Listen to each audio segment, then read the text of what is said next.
जय श्री राम। यहाँ तक की रामायण कथा मैं कह चुकी हूँ। आगे की कथा इस प्रकार है। घोर युद्ध, रावण की मूर्छा।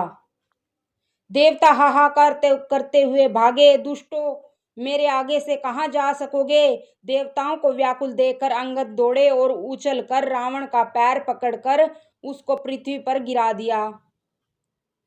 उसे पकड़कर पृथ्वी पर गिराकर लात मारकर बाली पुत्र अंगद प्रभु के पास चले गए। रावण संभल कर उठा और बड़े भयंकर कठोर शब्द से गरजने लगा। वह दर्प करके 10 धनुष चढ़ाकर उन पर बहुत से बाण साधन करके बरसाने लगा।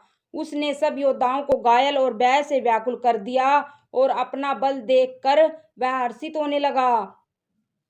तब श्री रघुनाथ जी ने रावण के सिर, भुजाएं, बाण और धनुष काट डाले, पर वे फिर बहुत बढ़ गए, जैसे तीर्थ में किए हुए पाप बढ़ जाते हैं। शत्रु के सिर और भुजाओं की बढ़ती देखकर ऋच वानरों को बहुत ही क्रोध हुआ। यह मूर्ख भुजाओं के और सिरों के कटने पर भी नहीं मरता। बालू और वानर योद्धा क्रोध करके दौड़े। बाली पुत्र अंगद, मारुति, हनुमान जी, नल, नील, वानर राज, सुग्रीव और द्विविद आदि बलवान उस पर वृक्ष और पर्वतों का प्रहार करते हैं।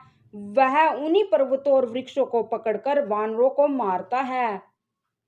कोई एक वानर नखों से शत्रु के शरीर को फाड़कर भाग जाते हैं तो कोई उसे लातों से मारकर। तब नल और नील रावण के सिरों पर चढ़ गए और नखों से उसके ललाट को फाड़ने लगे। खून देखकर उसे हृदय में बड़ा दुख हुआ। उसने उनको पकड़ने के लिए हाथ फैलाए, पर वे पकड़ भी नहीं आते।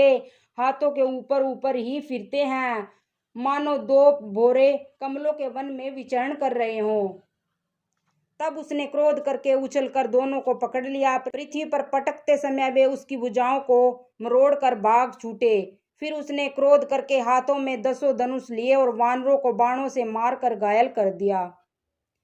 हनुमान जी आदि सब वानरों को मूर्छित करके और संध्या का समय पाकर रावण हर्षित हुआ।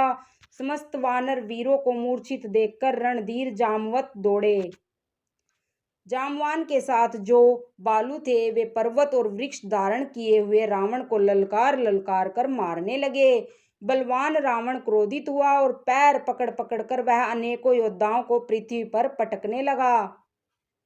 जामवान ने अपने दल का विध्वंस देखकर क्रोध करके रावण की छाती में लात मारी। छाती में लात का प्रचंड आघात लगते ही रावण व्याकुल होकर रथ से पृथ्वी पर गिर पड़ा। उसने 20 हाथों में बालुओं को पकड़ रखा था, मानो रात्रि के समय भोरे कमलों में बसे हुए हों।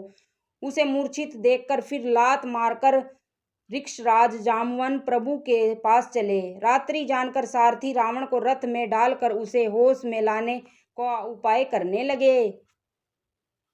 मूर्छा दूर होने पर सब रीछ वानर प्रभु के पास आए। उधर सब राक्षसों ने बहुत ही भयभीत होकर रावण को घेर लिया।